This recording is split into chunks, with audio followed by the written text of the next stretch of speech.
നാം ചെയ്യുന്ന ജോലിയല്ല, ആ ജോലി ചെയ്യുമ്പോൾ ഉള്ള നമ്മുടെ മനോഭാവമാണ് അതിനെ ശ്രേഷ്ഠമാക്കുന്നത് എന്ന് വിശദമാക്കുന്ന ഒരു കഥ പറയാം. ഒരു സഞ്ചാരി ഒരു നഗരത്തിലൂടെ നടക്കുകയായിരുന്നു. കാഴ്ചകൾ കണ്ട് നടക്കുന്നതിനിടയിൽ ഒരു വലിയ കെട്ടിടം, മനോഹരമായ ഒരു കെട്ടിടം പണിയുന്നത് കണ്ടു. അയാൾ ആ കെട്ടിടം പണിയുന്ന ആളുടെ അടുത്ത് ചോദിച്ചു, നിങ്ങൾ എന്താണ് ചെയ്യുന്നത്? അയാൾ പറഞ്ഞു, ഞാൻ പടവ് ചെയ്യുകയാണ്.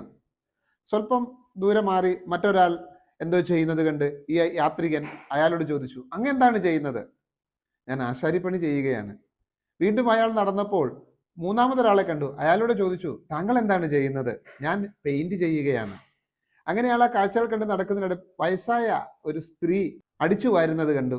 അപ്പോൾ ആ യാത്രികൻ ചോദിച്ചു, അങ്ങ് എന്താണ് ചെയ്യുന്നത്?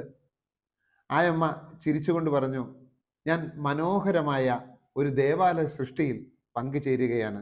പ്രിയപ്പെട്ടവരെ, എത്ര ഉദാത്തമായ ഒരു മനോഭാവമാണ്. നാം ഓരോരുത്തരും ഉപജീവനത്തിനായി വ്യത്യസ്തമായ ജോലികൾ ചെയ്യുന്നവരാകാം.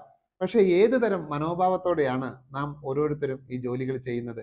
ഈ ലോകം അല്പം കൂടി മനോഹരമാക്കുവാൻ ശ്രമിക്കുകയാണ് ഞാൻ എന്ന മനോഭാവത്തോടെ ജോലി ചെയ്യാൻ നമുക്ക് ഓരോരുത്തർക്കും കഴിയട്ടെ. നമ്മുടെ കൊച്ചു കൊച്ചു ജോലികൾ ഈ ലോകത്തെ അല്പം കൂടി മനോഹരമാക്കട്ടെ.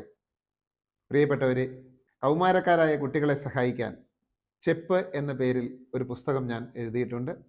നിങ്ങൾക്ക് നിങ്ങളുടെ മക്കൾക്ക് ആ കോപ്പികൾ ആവശ്യമുണ്ടെങ്കിൽ ഈ വീഡിയോയിൽ കാണുന്ന നമ്പറിൽ ബന്ധപ്പെടാവുന്നതാണ്.